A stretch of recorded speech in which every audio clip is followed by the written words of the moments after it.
Muy buenos días, sean todos bienvenidos a este octavo episodio de nuestros programas Sí Puedo Colombia y Devolver Conciencia. Hoy vamos a trabajar un tema muy importante a nivel de las personas que están cursando un pregrado y es cuidando la salud mental desde el pregrado. ¿Y por qué es muy importante? Porque a través de este panel que tiene unos maravillosos invitados que vamos a conocer más adelante, tendremos la oportunidad de compartir las experiencias, los conocimientos y recomendaciones para aquellos estudiantes que pueden tener algunos problemas emocionales, que pueden estar atravesando por situaciones difíciles y que esto les está afectando su salud mental. En ese orden de ideas también ellos podrán tener la intención de querer embarcarse en un posgrado y por tal motivo este panel también sirve para que esos estudiantes que están cursando un posgrado sientan que estas problemáticas por las que están atravesando también se presentan en otros niveles. Entonces, hoy le voy a pedir el favor al doctor Álvaro Barrios que me acompañe moderando también este panel y les voy a pedir el favor a los panelistas que se presenten, indiquen aspectos generales de su formación, así como también pues las instituciones en las cuales trabajan. Iniciamos con Jonathan. Muy buenos días, mi nombre es Jonathan Pumarejo Sánchez, soy psicólogo clínico con una especialización en auditoría y calidad en servicios de salud y una maestría en trastornos cognitivos y del aprendizaje, actualmente vinculado con la Fundación Universitaria del Área Andina. En mis labores está la docencia y la investigación y soy coordinador de los consultorios que son el Centro de Servicios Psicológicos de la Fundación Universitaria. Continuamos con Mauricio. Muchísimas gracias, Jonathan. Gracias por hacer parte de este maravilloso panel. De verdad que tenemos unos invitados de lujo que diariamente están desarrollando intervenciones para abordar la problemática en salud mental de población que está cursando pregrados en diferentes instituciones universitarias de nuestro país. Adelante, Mauricio. Gracias, doctora. ¿Me escuchan? Gracias por la invitación a este espacio. Mi nombre es Mauricio Núñez, soy psicólogo clínico también. Tengo una especialización en evaluación clínica y tratamiento de trastornos afectivos y emocionales y una maestría en psicología clínica. Soy docente en algunas universidades acá y en el rato libre que me queda me dedico o a la atención clínica o a incursionar en el proceso de investigación y pues aquí un gusto de estar con estos grandes colegas. Muchísimas gracias, Mauricio, también por ese trabajo maravilloso que vienes desarrollando con nuestros jóvenes para proteger, para cuidar su salud mental. Adelante, Maite. Muy buenos días para todos. Muchas gracias por la invitación. Es un privilegio el poder compartir estos espacios y poder llegar a todos aquellos colegas y también de otras disciplinas que bien les interesan todas estas temáticas. Mi nombre es Maite Zubillaga Páez, soy psicóloga de pregrado, magíster en desarrollo educativo y social, estoy doctorada en filosofía, consejería y familia y también tengo un doctorado en ciencias de la educación. Soy docente de psicología y medicina de la Fundación Universitaria del Área Andina, sede Valledupar. También funjo en algunos espacios como consultora y asesora de proyectos psicosociales. Muchas gracias por la invitación. Muchísimas gracias, Maite. Tenemos una invitada que tiene una vasta experiencia también en estos temas y con una trayectoria impecable a nivel de su trabajo en instituciones de educación superior. Gracias por estar aquí. Pero también nos acompaña Álvaro y tenemos esa otra mirada de donde los estudiantes realizan sus prácticas. Entonces, Álvaro trabaja en escenarios donde los estudiantes pueden hacer este proceso. Adelante, Álvaro. Buenos días, muchas gracias por esta nueva invitación. Es un honor, un privilegio estar con ustedes. También es un placer compartir este momento y compartir algunas ideas y ojalá me sigan invitando. Médico de formación con estudios en epidemiología, en gerencia en salud y en salud ocupacional. Entonces estos temas de la salud mental los estamos viendo con los estudiantes y también en el entorno laboral, en el desempeño en actividades en medicina laboral. Y bueno, son problemáticas que hay que abordar, de las que hay que hablar, de las que tenemos que reflexionar y tomar acciones, porque se presentan muchas circunstancias y a veces lo que realmente necesitamos es un poquito de información. Y bueno, este es un espacio maravilloso donde tenemos acceso a ese poquito de información que sirve para mucho. Muchas gracias por esta nueva invitación. Muchísimas gracias a ti también por respaldar estas iniciativas que surgen de una gran mujer, de Carolina Forero, que es la creadora de Si Puedo, en compañía pues de un gran amigo que también nos acompaña frecuentemente. Hoy no está con nosotros en el panel y es Francisco. Muy bien. Los problemas de salud mental en universitarios son frecuentes, queridos asistentes, a todas las personas que nos están acompañando en el día de hoy. 1 de cada 3 estudiantes se encuentra en un alto riesgo de conducta suicida y esto termina afectando el funcionamiento diario de ellos. Es importante que tengamos en cuenta que el 75% de los alumnos que tienen estos problemas no están recibiendo tratamiento y las universidades se quedan cortas en las estrategias que puedan permitir abordar esta problemática. No están brindando esa capacidad de respuesta frente a todos los estudiantes que están consultando. Y este es un tema muy importante para tener en cuenta porque en el mundo, óigase bien, 1 de cada 7 jóvenes entre 10 y 19 años padece algún trastorno mental. Un tipo de trastorno que supone el 13% de la carga mundial de morbilidad en este grupo etario. Esa es una cifra alarmante. Y cuando nosotros revisamos, por ejemplo, temas importantes como la depresión, la ansiedad y los trastornos del comportamiento, se encuentra que son las principales enfermedades que se presentan en este grupo etario. Ahora bien, esto convierte a las universidades en un escenario propicio para poder desarrollar intervenciones que mitiguen el impacto de la salud mental en esta población. Porque si no hacemos algo a tiempo, de cara a la adultez, estas personas van a tener una mala calidad de vida y menos posibilidades de llevar una vida plena en el futuro. Por eso hoy estamos hablando de la salud mental en los estudiantes de pregrado. Y aquí voy a hacer la primera pregunta al panel que nos acompaña. Nos gustaría escuchar, Mauricio, ¿cuáles son esas presiones que sufre un estudiante de pregrado? Es decir, esas presiones personales, sociales, familiares, económicas, entre otras.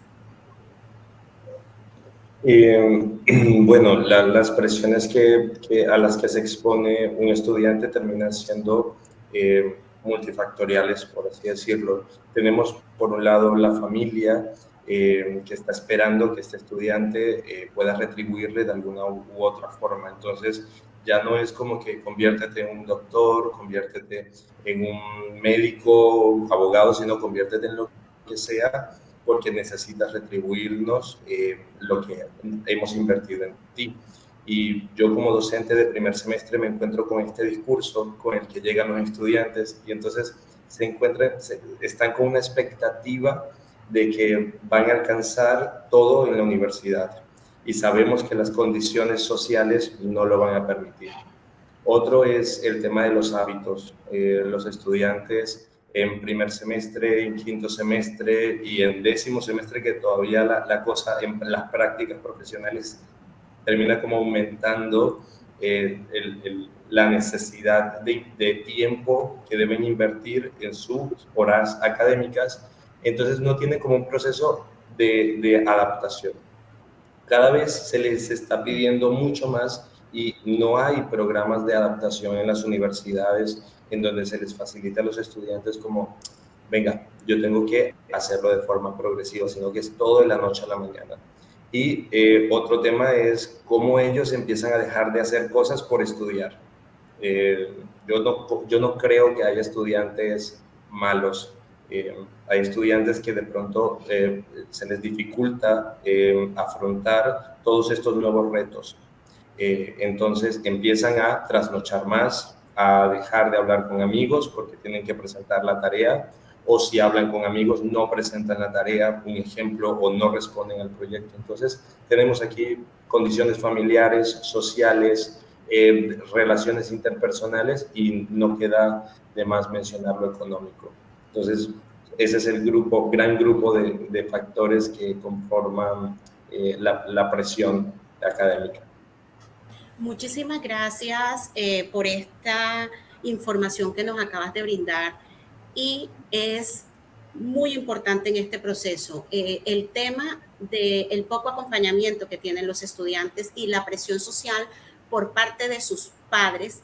Estás matriculado en este programa, tú tienes que sacarlo adelante, tú tienes que responder, no sé cómo, pero no hay un acompañamiento real en el proceso y no hay una comprensión de todo eso que pueda pasar para que él pueda cumplir. Hay un punto también muy importante que tú tocas, y es el tema del hábito, y el hábito está muy asociado a crear una disciplina en algo, porque la disciplina nos permite actuar antes de que llegue la motivación. Quiere decir, no vamos a necesitar tampoco estar motivados para poder hacer algo, y esto es muy clave a nivel de salud mental. Porque la disciplina siempre estará por encima de la motivación. Y algo importante es que ellos puedan tener como ese equilibrio, ese manejo entre cumplir sus compromisos y la vida social. No tienen por qué estar chocando. Álvaro, ¿vas a comentar algo?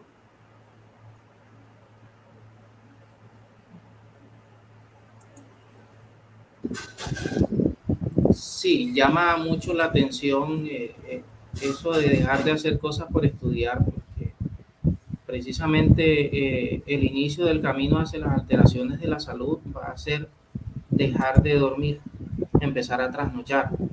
Y creo que desde mi punto de vista como médico y enfocado hacia la salud mental, dejar de dormir es el inicio de una cadena de alteraciones que pueden llevar a trastornos del sueño, a alteraciones de su salud mental, pero también alteraciones físicas. Eso ya se va volviendo un problema grande y que amerita intervención en algunos casos. Muchísimas gracias, Álvaro. Ahora le preguntamos a Jonathan, ¿cuáles son esas presiones que percibes que se presentan en los estudiantes día a día y que hacen que puedan padecer alguna afectación emocional, algún trastorno mental? Bueno, gracias Lorena por la oportunidad. Nuevamente hay que analizar unos aspectos. Yo creo que siguiendo la idea del doctor Mauricio y del doctor Álvaro, hay que considerar unos aspectos de antecedentes que es muy importante revisar, sobre todo cuando los estudiantes ingresan a la vida universitaria, ¿no? Sabemos que muchos vienen de algunas necesidades particulares, hay que entender de pronto las condiciones sociodemográficas de cada uno. Yo pienso que las universidades deben implementar unos programas, como decía creo que el doctor Mauricio, de adaptación frente a esas necesidades particulares, porque no es lo mismo el estudiante que viene de la zona urbana, el estudiante que viene de la zona rural, estudiantes con componente étnico que vienen de veredas, hay unas diferencias estructurales, educativas, funcionales que modifican también todos esos procesos adaptativos. Entonces, es muy importante revisar cómo están esos procesos adaptativos. ¿Por qué?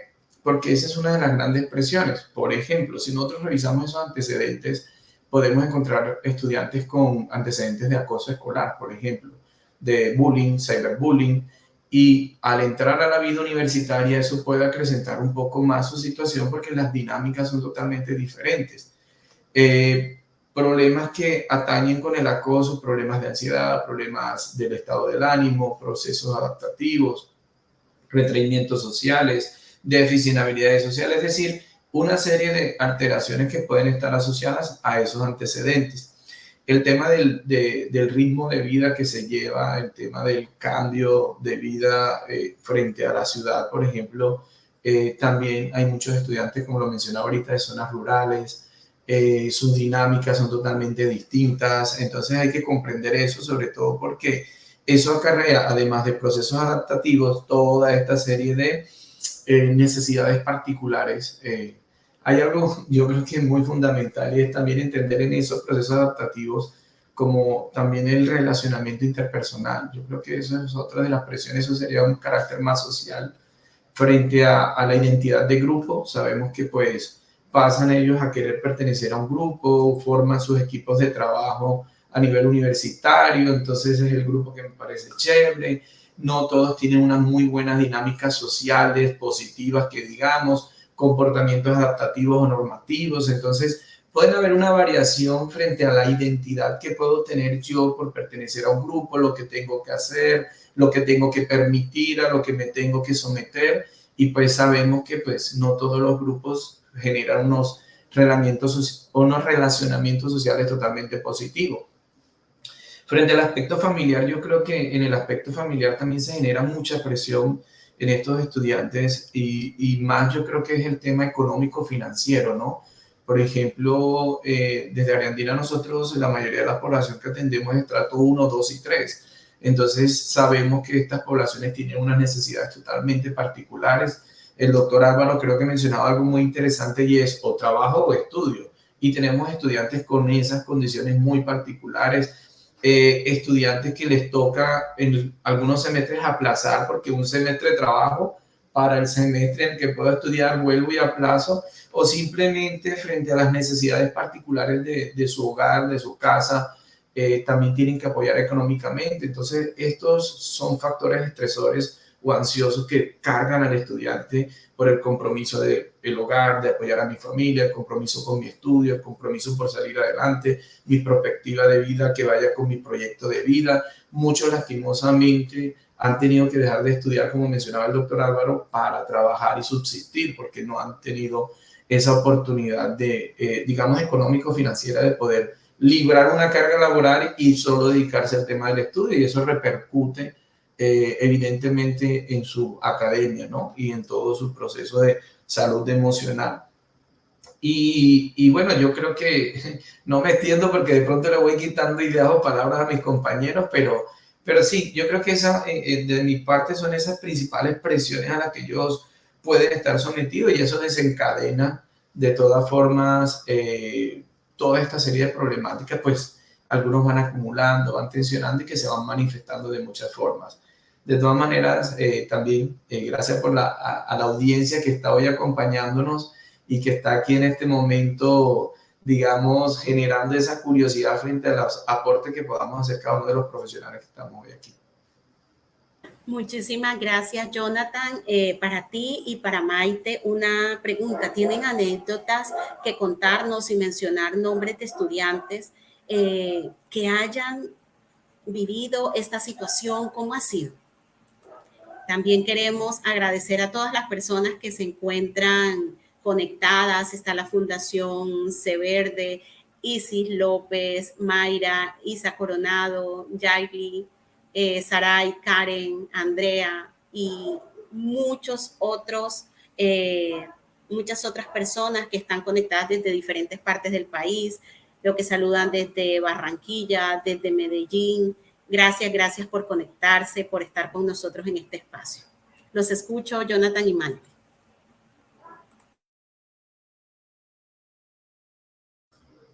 No tenemos audio, Maite. Por favor, activa el audio.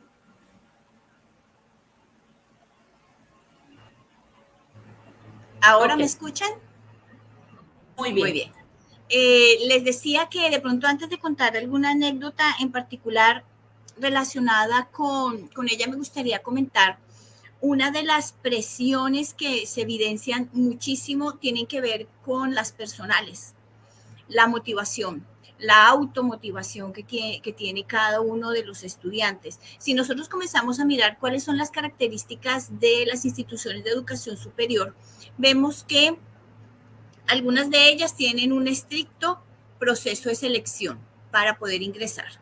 Otras entonces también tienen un poco más de flexibilidad y hay otras que son de completo libre acceso. Entonces, dependiendo también del interés que tiene aquel que aspira a estudiar en una de estas instituciones, comienzan entonces a ejercerse las presiones personales. Por ejemplo, cuando quieren estudiar por vocación, por interés, por trayectoria, un programa, por ejemplo, de salud. Es muy frecuente encontrar que anhelan mucho estudiar programas como los de medicina.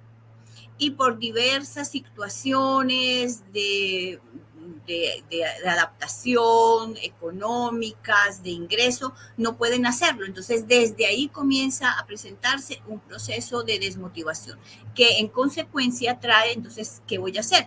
Voy entonces a ingresar a un programa que de pronto era mi segunda opción y comienzan entonces a tener allí unos procesos de frustración también. Entonces, miren cómo se va englobando todas las características que muchos de nuestros estudiantes que en pregrado vemos comienzan entonces a manifestar a lo largo de su proceso formativo. Una anécdota, por ejemplo, en estudiantes de psicología, muchos de ellos cuando se les sondea cuáles eran sus principales intereses o sus primeras opciones de formación, muchos de ellos hablan de medicina. Entonces, hablan luego entonces de estar interesados por la psicología porque consideran que hay un lazo, hay una similitud frente a los dos programas, a las dos carreras. Pero entonces siempre queda como velado allí ese proceso que no pudieron alcanzar en ese momento lo que pretendían. Y ya específicamente cuando hablamos de estudiantes de medicina, son las mismas presiones internas y los mismos niveles de competitividad que existen entre ellos. Entonces, hay mucha, digamos que mucha competencia, mucha riña interna para tratar de ser el mejor, porque sabemos indudablemente que en nuestro país estudiar medicina mantiene todavía en este momento un estatus muy alto y muchas veces en sacrificio y en detrimento de la propia salud mental.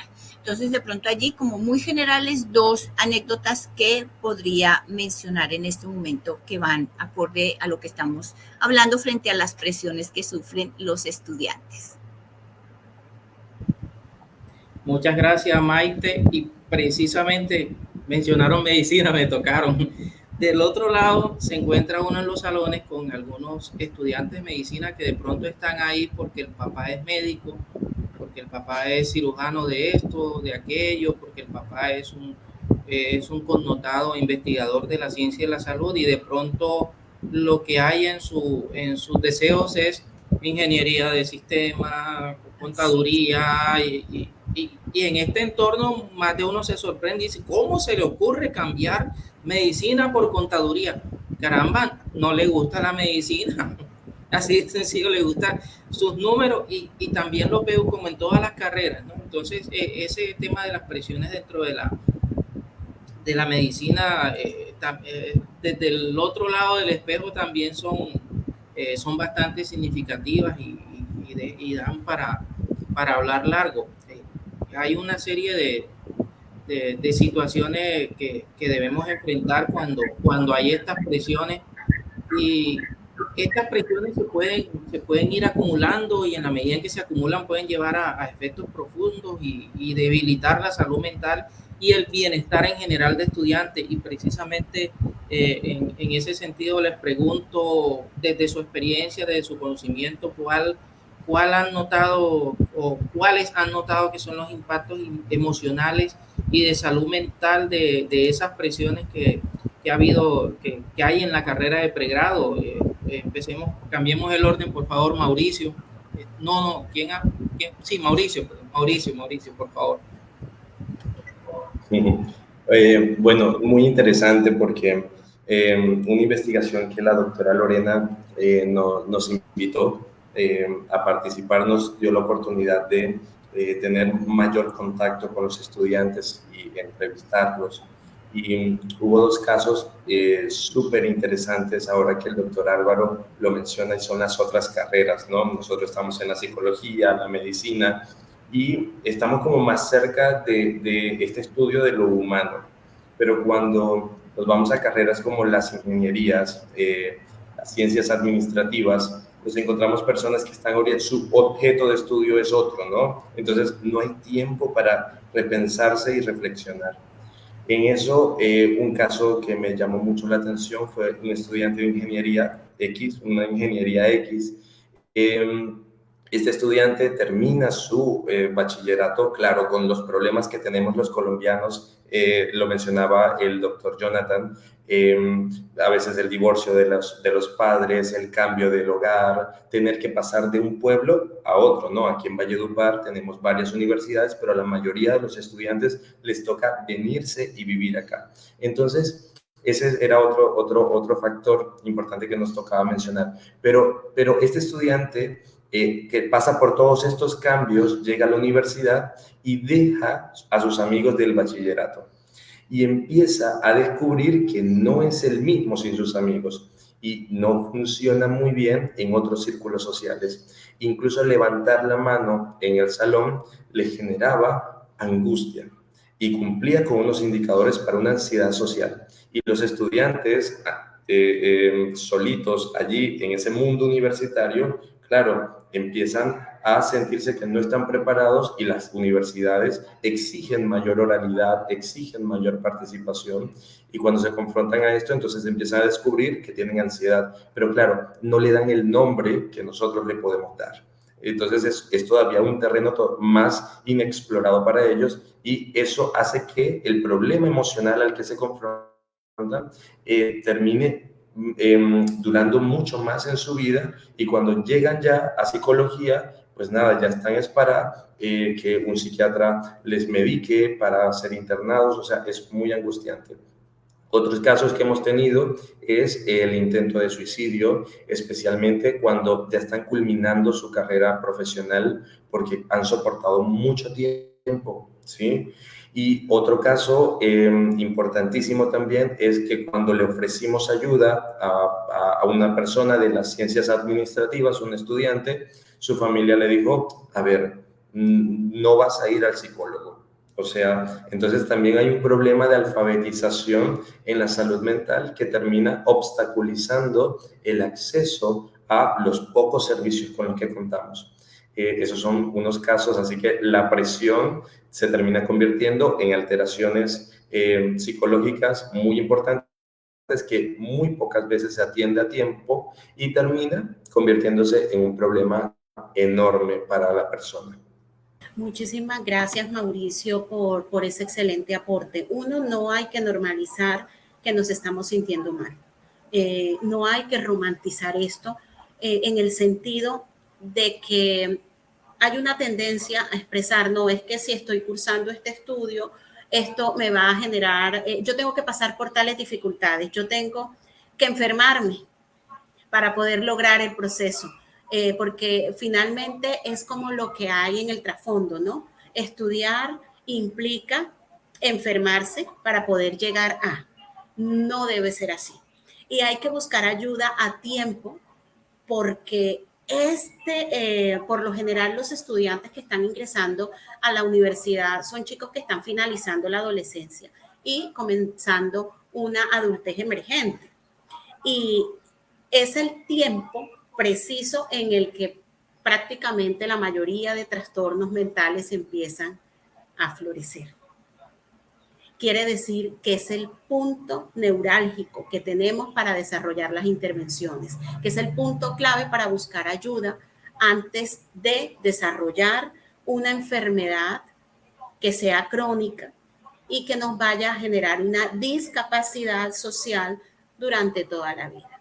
Queremos saludar a todas las personas que se conectan desde la Universidad Popular del Cesar, también se conectan desde el Magdalena, no conocía este nombre, a ver, desde Sitio Nuevo Magdalena, muy interesante ver todas estas personas que están conectadas hoy, muchísimas gracias.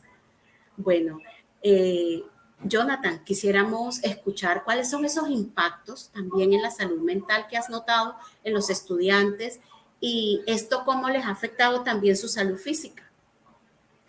Bueno, yo voy a hablar algo muy puntual y yo lo voy a hacer de la manera más concreta posible, y es que en su salud mental se ha impactado en 3 fenómenos totalmente particulares. Yo digo que es de las coexistencias en la vida de todo ser humano: depresión y ansiedad, marcadísima. O sea, vamos y lo que, bueno, comúnmente nosotros desde el Centro de Servicios Psicológicos de la Fundación Universitaria Argentina tenemos un acompañamiento psicológico clínico pues a población, a comunidad externa, pero también interna, que son los beneficiarios de todo este proceso. Hemos encontrado mucho tema de ansiedad y estrés acumulativo, hemos encontrado muchos casos de depresión, hemos encontrado, como mencionaba el doctor Álvaro en algún momento, trastornos asociados al sueño, y eso obedece también a inadecuados hábitos e higiene de sueño que tienen. Digamos que en parte, como lo mencionaban ya mis compañeros anteriormente, en hábitos de estudios, pues no sé organizar mi tiempo, no sé administrar mi tiempo, tengo toda la carga de todos los compromisos de diversas materias o asignaturas que estoy cursando, compromisos personales, familiares, sociales, de pareja, laborales para aquellos que trabajan, o incluso para los que son padres o madres, también todos los compromisos familiares que derivan de ahí. Entonces, es una carga completa en el cumplimiento de tantas cosas que tengo al momento. Entonces, primeramente hemos encontrado mucho estrés acumulativo, ansiedad, depresión y trastorno del sueño, que han sido como las, digamos, sintomatologías más manifestadas. Hay casos de estudiantes que han manifestado, digamos, la somatización de todos estos procesos ansiógenos y estresantes. Entonces, alteración pues, de todas sus funciones en salud física, sistema inmunológico debilitado. El tema de la depresión sabemos, y ansiedad, que altera mucho el sistema inmunológico, problemas muy frecuentes gastrointestinales a nivel de la salud física, porque sabemos que se somatiza directamente con la excesiva producción de cortisol, sobre todo. El doctor Álvaro me corregirá, pero creo que está... No me les meto en el tema, doctor Álvaro, para no cambiar las cosas, pero sí. Y también el tema de la prevalencia de mayor riesgo de enfermedades crónicas, porque yo al principio, en la intervención que tuve ahorita, hablaba de antecedentes. Entonces, no hay que obviar todos los antecedentes genéticos que acompañan la condición del estudiante. Entonces, hay poca consulta al tema de salud médica, de hacerse controles, chequeos. Hay poca consulta a nivel psicológico de poder asistir, como decía la doctora Lorena. No hay que normalizar ciertas cosas, pero yo también puedo buscar ayuda. Estamos en una sociedad que te ha enseñado a callar, a resistir, porque no puedes mostrar debilidad, vulnerabilidad, y eso lo asocian con llanto, lo asocian con no poder conseguir algo, no poder superar un logro, no poder. Entonces la gente también a veces se retraen y tratan de guardar todo eso para no expresarse tanto. Entonces han sido en parte todos esos casos que se han encontrado. Y hay casos particulares en que hemos encontrado, sobre todo en la mala higiene alimenticia, o sea, el tema de los hábitos inadecuados alimenticios y el tema del sedentarismo. O sea, estoy sometido a una carga de ansiedad, estoy sometido a una carga de estrés, no tengo cómo canalizar eso, y todo el tiempo estoy con el sistema parasimpático, el sistema simpático activado, y no doy canalización, activación del sistema parasimpático. Entonces ahí vienen todos los problemas que derivan mantener todo el cuerpo en hiperactivación fisiológica. Entonces, eso es otro tema. El sedentarismo es bárbaro, y cuando hacemos el rastreo en los estudiantes, no practican un deporte, no por lo menos tienen algún tipo de ejercicio físico o actividad física recurrente común. Lo recomendable es muchas veces tratar de mantener, por ejemplo, una actividad física en semana por lo mínimo 3 veces a la semana de 1 hora mínimo. No se tiene. He encontrado, yo desde mi experiencia personal y docente, yo vivo regañando a estudiantes por el elevado consumo de bebidas energizantes. Los encuentro uno desde temprana edad y tempranos semestres consumiendo bebidas energizantes. Yo le pregunto, hija, ¿tú por qué estás consumiendo eso tan temprano? 8 o 9 de la mañana tomándose esas bebidas energizantes. Es que tengo no sé qué. Yo, tómate un café mejor. Revisa las evidencias científicas del café, es mucho mejor, más sano, e incluso tiene prevención al sistema cardiovascular, enfermedad cardiovascular, pero no, eso tiene un alto contenido de glucosa, todos los hiperactivantes que tiene, o sea, y miren que hay estudios lastimosamente referidos en que ya hay cardiopatías que se están generando, manifestando a temprana edad y enfermedades cardiovasculares que ya se están presentando en adultos tempranos y adultos jóvenes. Por eso los infartos se han elevado en la población adulta joven y ya no era característica del adulto mayor con todo el acumulativo de toda esa historia de vida que llevan de la mala alimentación, malas, digamos, malas conductas asociadas a su salud física y mental. Entonces, es un tema de compromiso, es un tema de responsabilidad, es un tema de concienciar a los estudiantes de, hombre, yo estoy expuesto a una carga académica, una carga familiar, una carga de estrés, una carga social, etcétera. Vamos a buscar la forma de canalizar, descargar todo eso y vamos apuntándole a mitigar todas esas emociones y ansiedades que se manifiestan a raíz de todo eso. Muchísimas gracias, Jonathan. Muy de acuerdo con esos aportes desde la medicina, que es muy cierto. El impacto está siendo muy significativo cuando vemos esos consumos de bebidas energizantes y otros malos hábitos. Y también me lleva a reflexionar, cuando hacemos docencia, también debemos reflejar los buenos hábitos, porque nos ven trabajando, nos ven corriendo, dicen, ese doctor Jonathan es un bárbaro, trabaja aquí, trabaja allá, trabaja no sé qué. Y eso es ciclista, dicen, es ciclista también, es ciclista también. ¿Cómo hace tanto? ¿Cómo hace tanto? Y yo no puedo hacer eso. Y ahí vienen como que ciertos cuestionamientos. Entonces nosotros debemos proyectar lo que debe ser una proyección real, por supuesto, de lo que son los buenos hábitos y tomar conductas que sean saludables e ir alejándonos de esas conductas que realmente juegan en nuestra contra. Aprovecho para dar las gracias, nos escribieron desde Sabana Larga, Atlántico, no solo del Magdalena, sino del Atlántico también. Nos están escribiendo de Barranquilla, recibimos mensajes de zonas que no son capitales del departamento, y eso me parece muy chévere, porque en las ciudades de pronto hay más acceso a información, pero en los municipios que están fuera del entorno de las capitales, porque algunos hacen parte de las áreas metropolitanas, de pronto la información no llega, y me alegra mucho. Entre más lejos de la capital estén, mucho mejor los mensajes. Me pongo a pensar en el impacto de la salud y lo miramos de pronto a día de hoy, pero a día de mañana, en el futuro, y más específicamente en los posgrados y ya en nuestra actividad laboral. Le pregunta a la doctora Maite desde su experiencia, desde su conocimiento, cómo se transfieren esas problemáticas al posgrado, a las carreras laborales. Hagamos un ejercicio de proyección en el tiempo. Cuéntenos, por favor, cómo se ve el impacto de esa, o cómo ve usted el impacto de esas circunstancias, de esas presiones ya en el posgrado o en la vida laboral. Creo que está presentando problemas de conexión, entonces podemos trasladarle la pregunta a Mauricio mientras Maite se conecta.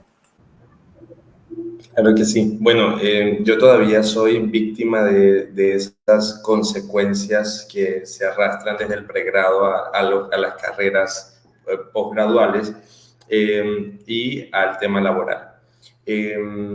Con mis estudiantes siempre lo converso, ¿no? Porque, y precisamente ayer, en medio de esas conversaciones, me enteré de una noticia que me dejó como muy triste sobre que una de mis estudiantes había tenido una parálisis facial y precisamente estaba en este tema de ICETEX y demás, ¿no? Yo estudié mi carrera postgradual con ICETEX y eso me llevó a tomar decisiones como de necesito trabajar más para poder pagar esta deuda. Entonces eso implica mayor esfuerzo, mayor cantidad de horas y claro, el cuerpo hay un punto en el que ya no le soporta a uno y es como cuando algunos tenemos la fortuna de poder decir, bueno, voy al psicólogo para que me ayude. Pero no todos tienen la oportunidad de ir al psicólogo y ese es otro problema. El psicólogo se ha convertido en como un beneficio que tienen solo algunos. Y lo puedo resumir esa problemática en colegios que muy poco hablan de salud mental, que incluso los estudiantes están suicidando. Estos mismos estudiantes que tienen problemáticas de salud psicológica y física van a la universidad. Las universidades tienen poca infraestructura en recursos humanos, financiera, para todo, para el tema de salud mental, hay muy poco en las universidades. Y luego estas personas se gradúan y van al mercado laboral. Y claro, entonces empiezan las rotaciones, empiezan a renunciar, empiezan a cambiar de trabajo y demás. Todo esto termina también con incapacidades médicas, terminan con pensiones también con personas muy jóvenes que se terminan pensionando porque tienen una incapacidad psicológica. O sea, todo esto se ve reflejado en el mercado laboral. Y ni decir de los posgrados que actualmente los doctorados están teniendo muchos problemas porque el trabajo es individual, son asesorados por un profesor, las exigencias son muchas, a veces le toca estudiar en otro país, ya sea virtualmente, y la metodología no concuerda con la metodología colombiana, o le toca trasladarse, dejar a la familia. Entonces los que van a ser doctores dicen, oye, no volvería a hacer otro doctorado, o sea, no quiero volver a estudiar. Entonces la educación termina convirtiéndose en la caja de Pandora de los problemas de salud mental. Esa sería la experiencia. Y bueno, termina impactando la salud psicológica, termina obstaculizando, bueno, la no salud psicológica termina obstaculizando todos aquellos logros que tiene una persona en su vida laboral o en su vida académica. Muchas gracias. Bueno, me ha quedado una inquietud, Mauricio, porque algunos doctores dicen que no lo vuelven a hacer y uno se encuentra también con una cantidad de doctores que quieren hacer un segundo doctorado. Entonces, sí vale la pena. Y por eso, qué bueno que ya tenemos a la doctora Maite. Doctora, hablábamos con Mauricio, pensando en el futuro, esas presiones, cómo se transfieren al posgrado y a la vida laboral. Entonces, ahí vemos, por ejemplo, ese ejemplo de los doctores que dicen no vuelvo y de los doctores que dicen cuando tenga la oportunidad hago otro. Son situaciones diferentes. Ahí le dejo la inquietud, doctora Maite, de su experiencia y su conocimiento. Muy bien, muchas gracias. Lo podemos mirar también desde dos perspectivas.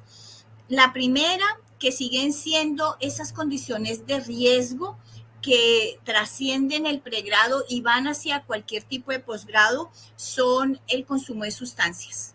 Aquí ya entonces no solamente estamos hablando del socialmente aceptado como el alcohol, sino toda otra serie de factores, de sustancias que son ingeridas, bien sea para soportar las jornadas de estudio, para tal vez alivianar un poco las cargas emocionales, y otro son los factores de riesgo, las conductas de riesgo.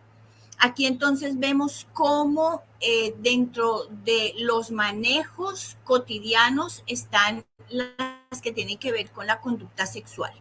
Entonces también desfogan en la sexualidad, en la malentendida sexualidad, bueno, más que todo la genitalidad, llamémoslo de esa manera, o la coital, cómo entonces a través de ese placer momentáneo quieren entonces solventar un poco las carencias y presiones y soledades internas que llevan también algunos procesos de estudio. Y no dejemos de lado también lo que tiene que ver con la pérdida del sentido de la vida. Porque si bien es cierto que puede estar asociada con algunas ideaciones suicidas, inclusive con algunos procesos ya de intentos, también la continua desmotivación está directamente relacionada, porque entonces están las presiones, como ya mencionamos, extenuantes, los procesos de calificación, toda la carga laboral cuando ya se está en un posgrado, porque se está ejerciendo casi siempre los dos roles de estudiante, pero también de empleado. Entonces, todo esto lleva a un agotamiento emocional. Bueno, ya frente a la segunda inquietud que usted planteaba, doctor Álvaro, frente a qué motiva después de hacer un doctorado el otro, yo creo que hay que hacer un compás de espera.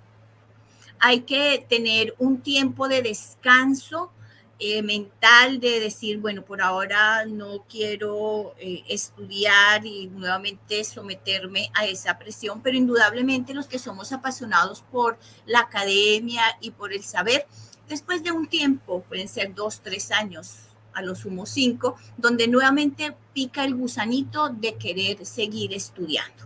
Entonces ahí es cuando nuevamente ingresamos a ese meollo de que ya conocemos, ese intrincado proceso académico, y volvemos entonces y nos encauzamos. Y cuando estamos en ese segundo, entonces es cuando nos acordamos y nos volvemos a arrepentir. Ay, a mí quién me manda a volver a meterme en esto. Pero sin embargo, lo seguimos haciendo. Entonces, eso también es como un reto personal.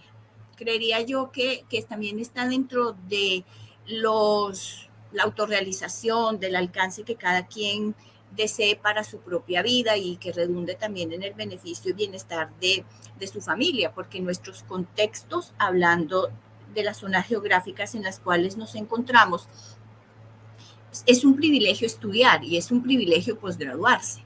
Entonces también, ¿cuántos de nosotros somos primeras o segundas generaciones de profesionales en nuestro árbol genealógico? Entonces eso también requiere y trae consigo una carga importante.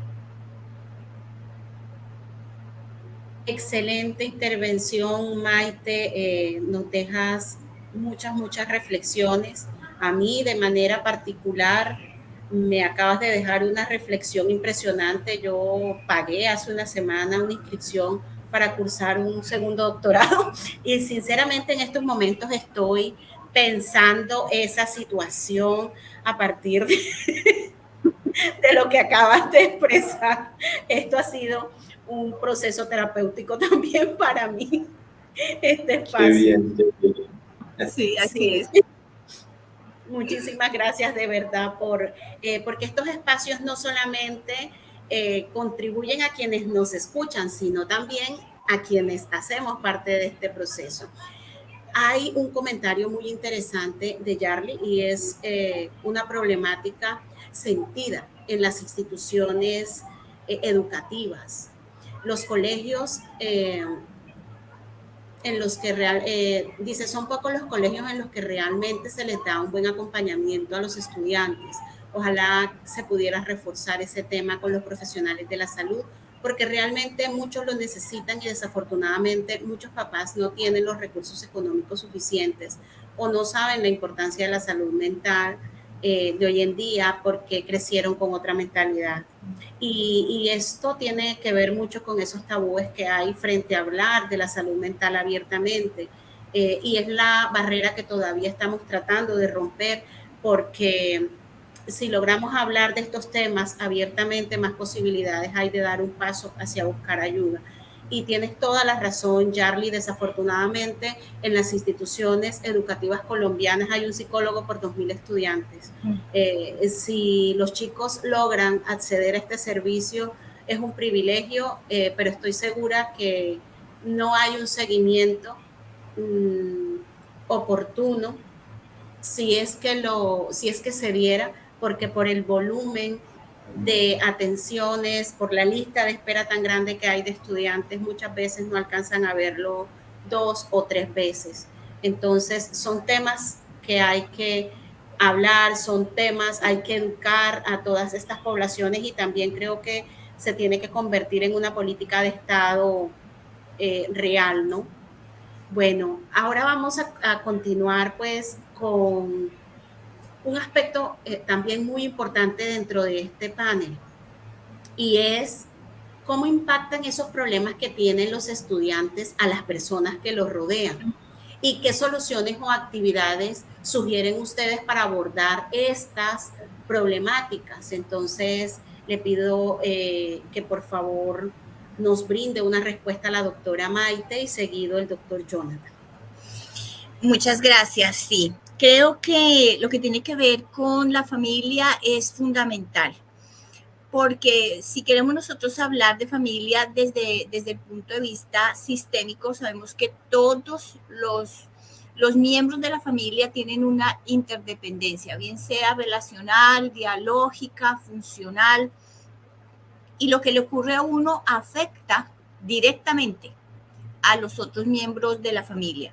Entonces, me gustaría como retomar un poco para ejemplificar lo que tiene que ver con alguna adicción a sustancia. Entonces, es el miembro de la familia, en este caso posiblemente un estudiante de pregrado, de posgrado, o inclusive desde la educación básica, y comienza entonces a generar todo un proceso de desbordamiento emocional, de sobrecuidado, cuando entonces está muy pendiente de ese miembro de la familia, o de descuido, de abandono, cuando entonces por el lado opuesto no se tiene.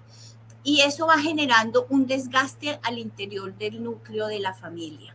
Entonces se rompen los diálogos, se rompen las relaciones, comienzan a aparecer las problemáticas entre la pareja, entre los padres con los hijos, entre los hermanos, y eso va llevando a una disfuncionalidad familiar aún mayor, entendiendo pues que si lo queremos mirar desde un punto de vista crudo y real, todas nuestras familias de una u otra forma son disfuncionales, hablando de nuestros contextos. Entonces, una problemática como la que estoy mencionando agrava aún más la situación al interior de los que rodean a los estudiantes. Entonces, creería yo que ese es un ejemplo muy puntual que podríamos mencionar, doctora Lorena. Muchísimas gracias, Maite, por esta participación. Indiscutiblemente, cuando se presentan situaciones y problemas de salud mental en los estudiantes, se ve afectado su núcleo familiar y también el núcleo de amigos. No podemos desconocer que el entorno, la escuela, o sea, la universidad y otros contextos se terminan interrelacionando y terminan afectando, así como lo que ocurre en el contexto familiar afecta el desempeño del estudiante o también afecta la parte, el desempeño laboral de alguien, también se terminan generando estas interacciones de cara a lo que ocurre en esos contextos en la persona. Y no podemos desconocer que cuando alguien ya padece un trastorno de salud mental, la dinámica familiar cambia totalmente y se afecta notoriamente la calidad de vida del cuidador. Entonces, son aspectos muy, muy importantes a tener en cuenta. Hay una pregunta y es si un estudiante no tiene acceso a servicios de psicología en su entidad educativa, ¿qué puede recomendarle para mejorar estos problemas? Bueno, lo importante es acudir a la EPS, solicitar la consulta por medicina general y explicarle la situación al médico para que el médico lo remita con psicología. Desafortunadamente no tenemos la posibilidad a través de la EPS de pedir la consulta directa, pero hay que hacer este trámite para poder recibir la atención psicológica. Muchísimas gracias, Maite, por estos aportes. Quisiera preguntarle a Mauricio que nos compartiera algunas experiencias personales sobre cómo los estudiantes han superado estos retos y que nos hable sobre las herramientas que tienen los estudiantes para superar estos problemas, qué ofrecen las universidades, qué herramientas hay online que puedas sugerir. Bueno, un estudiante agradece mucho por ser escuchado.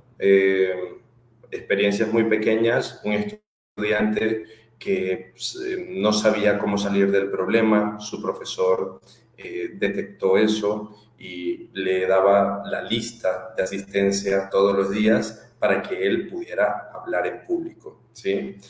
Y a partir de allí empezó a buscar otras fuentes de ayuda, su profesor también le ayudó en ello, es decir, las redes de apoyo. Una de los elementos más importantes en la salud mental son las redes de apoyo. Llámese familia, llámese pareja, llámese docente, amigos.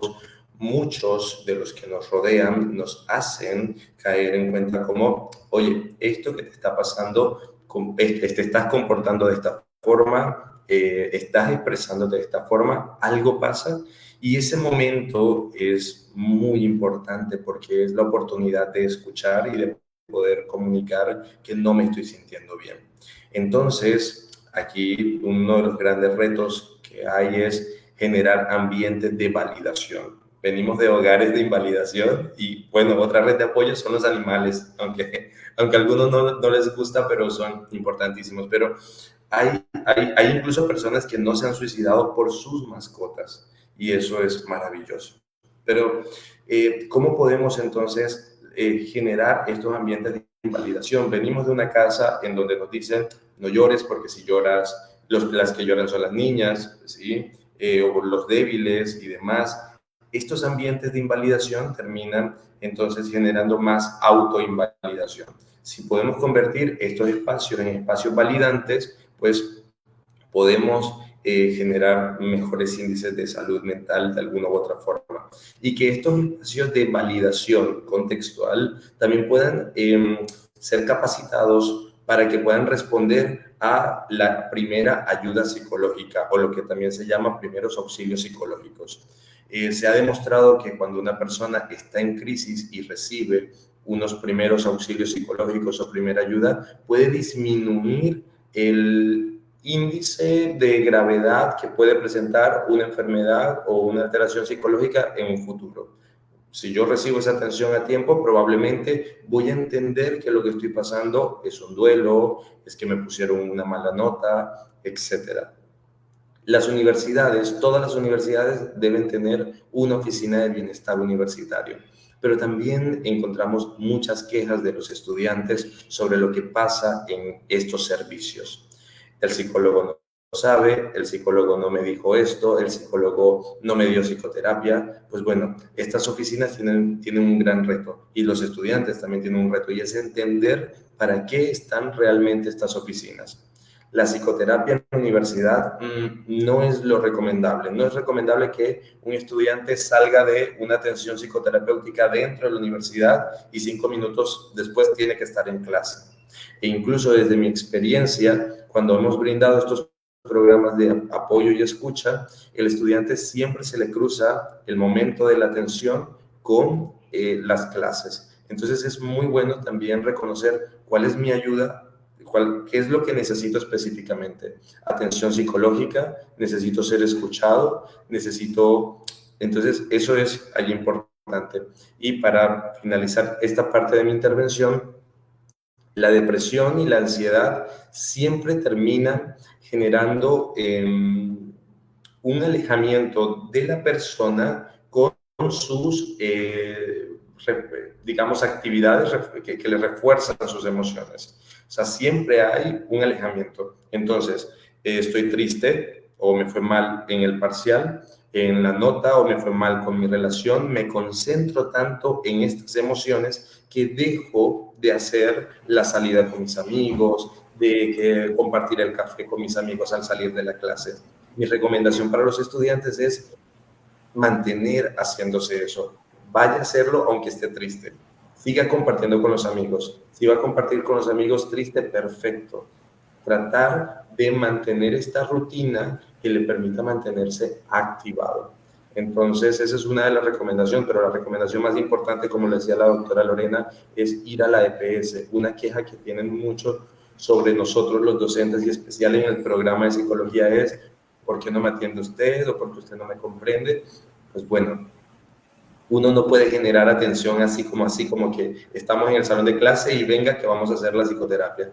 Debemos saber encontrar la ayuda. Y las EPS, tengo buenas experiencias y tengo malas experiencias, pero es como ir a comprar un par de zapatos. A veces se me ajusta y a veces son muy bonitos, pero a veces me generan daño, así que me los quito y no me los vuelvo a poner. Así hay que encontrar la mejor ayuda para mí. Muchísimas gracias, Mauricio, por estos aportes. Y es que hablar de nuestros problemas no es tan fácil. Muchas personas necesitan ese espacio de escucha, necesitan sobre todo eso, ser escuchados, más que en el momento de crisis recibir de pronto un proceso de intervención, necesitan más que los escuchen, ¿no? Los trastornos como la ansiedad y la depresión son los más frecuentes, ya lo han mencionado en el panel, en esta población. Los síntomas son similares en su mayoría, ¿ya? Y esto hace que tengan unos cambios inesperados en el estado de ánimo y esto afecta el relacionamiento. La ansiedad y los trastornos depresivos pueden generar profundamente alteraciones en el comportamiento y esto se va a manifestar de que ya el estudiante no está asistiendo con frecuencia a la universidad, empieza a tener fallas en la ejecución académica con los diferentes trabajos, tareas, con todos los compromisos académicos que tiene. Y es aquí donde comienza a aparecer ese retraimiento, ¿ya? Y esto va a exacerbar el aislamiento y la soledad. Y es un punto muy neurálgico porque ya nos está sumiendo a esa persona en la depresión y puede terminar, puede llevar al suicidio. Entonces, que es como la parte más dolorosa dentro de este proceso y por lo tanto es importante atenderlos a tiempo. ¿Qué otras estrategias diferentes a las que nos mencionó Mauricio consideran Maite y Jonathan que pueden tenerse en cuenta para mejorar esta problemática? Bueno, dándole continuidad, apoyo mucho lo que en la respuesta, bueno, quedé con la duda del comentario que nos hicieron a través de la audiencia, y para apoyar a la doctora Lorena, es eso, hay que acudir. La pregunta es, si no tengo a dónde ir, si mi institución educativa no tiene de pronto el área o no hay la disponibilidad de atención, depende de la ciudad, depende de la institución universitaria, o sea, eso va a depender del contexto donde estemos. Siempre podemos encontrar como centros de servicios psicológicos. Hay universidades con facultades y programas de psicología que tienen estos centros de servicios psicológicos donde pudieran acudir simplemente para apartar una cita. Puede ser un poco más efectiva, más rápida la cita, más oportuna en la atención que la EPS. Entonces eso es como para aclarar ahí y dejar como la dudita, pero siempre es bueno acudir, es bueno buscar la orientación, la asesoría profesional, porque eso es como en medicina, uno automedicarse.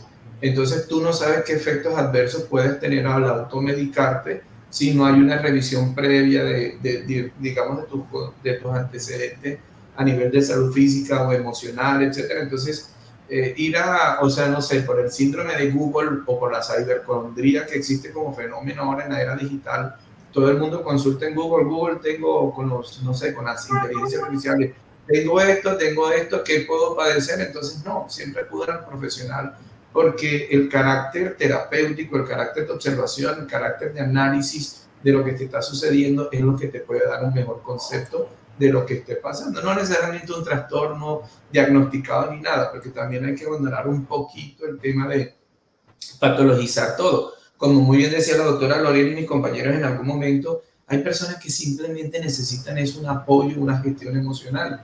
Hay personas que por su urgencia de pensamiento o su urgencia de crisis necesitan es que alguien los atienda en esa necesidad porque no lo puedo manifestar en casa porque mis padres son bastante autoritarios, exigentes, no lo puedo manifestar con mi pareja, con mis amigos. Entonces son personas que reprimen tanto y se aíslan frente a su necesidad, a su crisis, que no encuentran todas estas oportunidades. Entonces siempre es bueno acudir. Y frente a la pregunta que me hace la doctora Lorena, bueno, le voy a compartir como la experiencia que tenemos desde la Fundación Universitaria de la Arandina. Muy bien decía el doctor Mauricio, toda universidad, y no solo universidad, toda empresa, toda institución, toda entidad ya debe tener su área de bienestar. Y el bienestar no solo es el tema de incentivos, el tema de seguridad y salud en el trabajo o otras cosas que previenen factores psicosociales asociados al tema, sino es ese bienestar o el estar bien, que traducimos la palabra al voltearla, frente a la salud mental del estudiante, del docente, porque a veces una bidireccionalidad en toda la afectación que existe entre el estudiante y docente. Nosotros también nos cargamos con las crisis de nuestros estudiantes, con sus problemas, con sus dificultades, porque tenemos ese carácter empático, cognitivo y emocional de poder entender y comprender esta situación. Pero sí es acudir, o las universidades tienen sus áreas de bienestar, por ejemplo, estas áreas de bienestar presentan acompañamientos en la Fundación Universitaria de la Arandina. Nosotros aquí se presentan 3 tipos de acompañamiento, uno clínico, hay una psicóloga clínica que presenta estos acompañamientos para casos específicos, casos donde necesita una urgencia clínica psicológica con una atención prioritaria, casos que pues se derivan desde el acompañamiento psicoterapéutico. Hay un apoyo educativo desde la psicología educativa, hay una psicóloga educativa que apoya todo el tema psicoeducativo en estudiantes, lo relacionado con técnicas de aprendizaje, autoaprendizaje, falencias que tengan a nivel de estudio. De ahí también se derivan otros acompañamientos por tutorías y monitorías que acompañan todos estos procesos también. Y hay una psicóloga social que trabaja el tema familiar, que eso es sumamente importante. Y creo que ese es un punto álgido que todos estamos discutiendo en algún momento, cómo la familia es un factor protector, pero también puede ser un factor de riesgo, pero también es principalmente implicada en todos estos procesos. Entonces, la universidad tiene una estrategia que se llama Universidad para la Familia. Y la idea es cómo involucramos a los padres, ¿sí? A los padres en el proceso del estudiante, en su proceso académico, sin que el estudiante pierda su autonomía. Y eso es lo importante, ¿no? Entonces hay un seguimiento, hay un acompañamiento, se le hace una socialización a los padres sobre el proceso, todo con previa consulta y autorización del estudiante, porque todo no puede darse así. No, porque yo soy el padre, entonces yo exijo, porque recuerden que son mayores de edad, él es el estudiante, si él no autoriza no puede hacerse una publicación de nota. Eso es como una historia clínica en psicología, solamente el usuario es quien tiene derecho, o el paciente es quien tiene derecho a reclamarlo, y así mismo pasa a nivel universitario. Entonces, estrategia busca acompañar a la familia, acercarlo un poco más, mostrarles qué dinámicas están sucediendo a nivel universitario, y es un involucramiento respetando la autonomía, como decía, del estudiante. Hay redes de apoyos de orientación y acompañamiento. En el tema, yo lo mencionaba ahorita, de tutorías, monitorías académicas. ¿Para qué? Para estos chicos que de pronto tienen algunas dificultades y que puedan mejorar, y que eso se traduzca en una carga de ansiedad y estrés porque no puede avanzar o superar ciertas limitaciones o logros. El tema de, bueno, ese es otro punto muy importante, y es el tema financiero y económico, ¿no? ¿Cómo hago si no tengo el dinero para estudiar? ¿Cómo hago si mi familia está en una situación? Yo les mencionaba, pues, en Colombia, es que no solo en la universidad, en Colombia la mayoría de la población que mueve la economía es el estrato medio bajo, y principalmente estas son las que necesitan más recursos, tienen más necesidades y precariedad. Entonces, el apoyo financiero económico, pues hay cooperativas, hay fundaciones de préstamos, hay, digamos, todas estas entidades con todas las posibilidades de presentar los servicios financieros a créditos. Pero las universidades, creo que, bueno, la Andina y otras universidades también tienen sus propios créditos institucionales. Eso no le cobran intereses sobre ciertas tasas, sobre ciertas cosas, y eso mitiga de cierta forma unos costos que pueden ser un poco más elevados y hacen que todo este tema crediticio sea un poco mayor. Entonces, otra estrategia que manejamos nosotros desde la fundación son los centros de servicios psicológicos, creo que en algún momento lo mencioné, y es todo este acompañamiento y atención que tenemos nosotros a la comunidad, también al estudiante, a los docentes, a los funcionarios administrativos, porque son población objeto de atención. Entonces, en eso nosotros acompañamos y atendemos este tipo de situaciones y casos. Entonces, se han acompañado muchos estudiantes en sus necesidades particulares. Ya hemos mencionado cuáles han sido todas esas, digamos, problemáticas asociadas a los estudiantes de pregrado y posgrado. Y hay que traducir este acompañamiento ya para concluir, porque si me dan confianza sigo hablando y no me detengo. Pero sí hay que traducir este acompañamiento cuando intervenía la doctora Maite y el doctor Mauricio, porque es que estamos llevando estas problemáticas del pregrado a lo laboral y de lo laboral al posgrado. Entonces, sí hay que mirar cómo se hace el acompañamiento a nivel de posgrado como una manera de filtrar cuando tengamos estudiantes de posgrado, hacer todo ese mapeo psicológico de cómo estamos, cómo está su salud mental, su bienestar biopsicosocial en todos los aspectos, porque sí es importante que se siga trabajando la salud mental en estudiantes de pregrado y posgrado, porque realmente lo necesitan. Hay muchos estudios que se han realizado en Norteamérica, en Estados Unidos propiamente, que marcan esa tendencia de que hay muchos estudiantes de posgrado que lastimosamente desertan por muchas situaciones asociadas a sus condiciones laborales, asociadas al tema de problemática de salud mental. Y es más, yo creo que hay más deserción a nivel de posgrado que de pregrado. Entonces hay que analizar esos aspectos estadísticos para empezar a revisar qué estrategias se pueden implementar. Muchas gracias. Muchas gracias, doctor Jonathan. Aprovechamos ya como para ir dando cierre, doctora Maite, regálenos esas recomendaciones, orientaciones que usted considera que podrían ser útiles para todos esos estudiantes que nos están escuchando. Y bueno, con la experiencia que acaba de decir Lorena sobre el doctorado, para nosotros también, por favor. Muy bien. Debemos también tener en cuenta que existen herramientas que podemos encontrar en línea, como para redondear un poco lo que decía el doctor Jonathan y el doctor Mauricio. Hay algunas que son significativas que para los los audientes que tenemos en este momento podemos encontrar. Uno se llama Yana, otro se llama Aura. Miren que tienen nombres femeninos por aquella cercanía emocional también un poco a la protección femenina. También encontramos otro que se llama Bitter Me, que gira en torno a la importancia de la salud mental y el bienestar estructurado. Y también encontramos otro que es el Breathe Team. Este habla específicamente sobre cómo podemos mejorar el sueño y reducir el estrés. También es una invitación tal vez a aquellos de los compañeros de diferentes instituciones de educación en cualquiera de los niveles para que puedan apalancar desde sus propias plataformas. Todas las instituciones tienen plataformas que apoyan los procesos académicos y allí se puede generar, se puede inclusive crear con una titulación propia algún tipo de app interna que pueda ayudar en momentos, por ejemplo, de estrés frente a los exámenes, nuevamente hablando sobre los estudiantes, cómo reducir o aumentar y mejorar hábitos de sueño que podrían en un momento dado ser útiles para las instituciones de acuerdo a sus políticas y a sus filosofías institucionales. Allí entonces hago el primer cierre.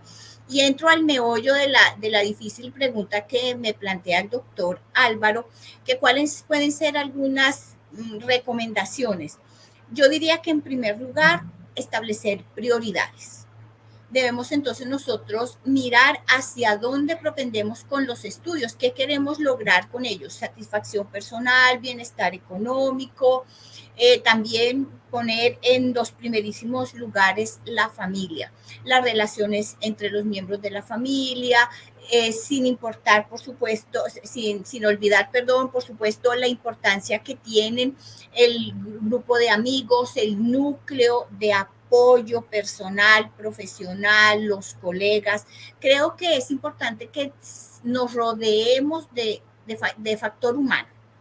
realmente, el factor humano, más allá de solo tener tecnologías a nuestra disposición, que es muy importante, es el factor del otro.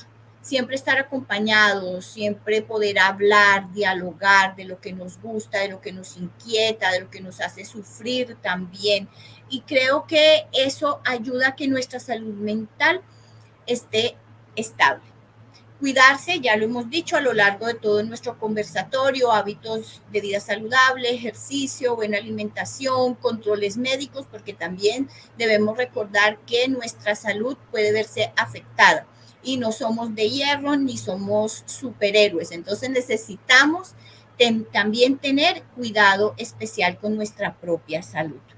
Y lo otro es la escogencia. Sepamos también qué instituciones escogemos para realizar nuestros estudios, porque hay muchas, hay muy amplia variedad, pero también es cierto que muchas de ellas nos traen en lugar de beneficios, perjuicios, como por ejemplo instituciones extranjeras, las cuales no podemos solo homologar, por ejemplo, aquí en nuestro país, que entonces hacemos inversión de tiempo, inversión de dinero y además nos frustramos porque muchos de esos títulos no se pueden convalidar. O sea, en extremos podemos también definir ese aspecto, como también la organización de nuestro tiempo, de los recursos económicos y, por supuesto, siempre tener en cuenta el ser felices. Si algo no nos hace felices, ese no es el camino. Ahí no es propicio permanecer. Así que entonces siempre la sonrisa en nuestros labios, como siempre las tenemos todos nosotros, y poder entonces sentirnos satisfechos y plenos, con el propósito siempre altruista de que nuestro conocimiento sea beneficioso para los demás. Entonces, esos serían como algunos de los aspectos muy generales. Muchísimas gracias, doctora Maite. Me llegó eso de tener claras nuestras prioridades, porque a veces nos metemos como estudiantes en una ruta de competencia que parece que el objetivo es sacar 10, sacar 5 según la nota, y nuestro objetivo cuando fuimos a la universidad era otro, y nos metemos en unas competencias que no vienen al caso. Casualmente hoy estaba viendo un testimonio de Roger Federer, considerado quizás el mejor tenista de la historia, y él decía que se ganó el 80% de los partidos, pero tan solo ganó el 54% de los puntos. O sea que ganando 1 de 2 puntos y un poquito más, consiguió, para mí y muchos, ser el mejor tenista de la historia. Tenía claro lo que él quería ganar el siguiente punto, y de pronto nosotros pensábamos que él quería ser el mejor de la historia o quería ser campeón, y a veces también nosotros nos preocupamos por ser el mejor estudiante, por ganarnos la medallita, el cartoncito que a veces se pierde, se quedó guardado por ahí, hicieron aseo, hasta luego la medallita, y quizás lo importante era ir aprendiendo en cada clase algo nuevo, y esas presiones en esas competencias que nos metemos nos pueden llevar a necesitar ayuda, y es importante que reconozcamos que no es nada mal pedir ayuda. Es normal que en algún momento nos vamos a sentir mal por algo, y no es nada malo pedir ayuda, reconocer que necesitamos ayuda. Cuando nacemos necesitamos ayuda y no sabemos. Cuando ya nos volvemos pretenciosos como niños pequeños, pedimos todo, o sea, ya, que nos hagan todo, ya somos conscientes que nos tienen que hacer, o sea, ni siquiera pedimos ayuda, sino que damos por sentado que nos tienen que brindar ayuda. Caray, cuando llegamos adultos se nos olvida que todo este poco de años nos han estado ayudando y que no es ningún esfuerzo grande. Pedir ayuda, eso no es nada malo, por el contrario, es algo bueno, es hasta chévere, porque de esas interacciones quedan muchas cosas bonitas. Damos las gracias también a personal de la Fundación Universitaria del Área Andina que nos han estado escribiendo, así como también de la Universidad Popular del Cesar y de la Universidad de la Costa. Muchísimas gracias a todos los que nos acompañaron desde sus plataformas, desde sus casas, sus computadores celulares. A ustedes, Maite, Jonathan, Mauricio, muchísimas gracias. Ha sido agradable, me he sentido muy alegre, me ha generado muchas sonrisas y voy a seguir el consejo de Maite, porque sí, nos alimentamos de sonrisas y este episodio de hoy ha sido muy chévere, muy enriquecedor y esperamos que para muchas personas también lo sea. Los invitamos el próximo, el próximo mes no, a partir de mañana de septiembre, ya se acabó el año, a finales de septiembre viene el próximo episodio, vamos a estar hablando sobre el manejo de pacientes durante el posgrado.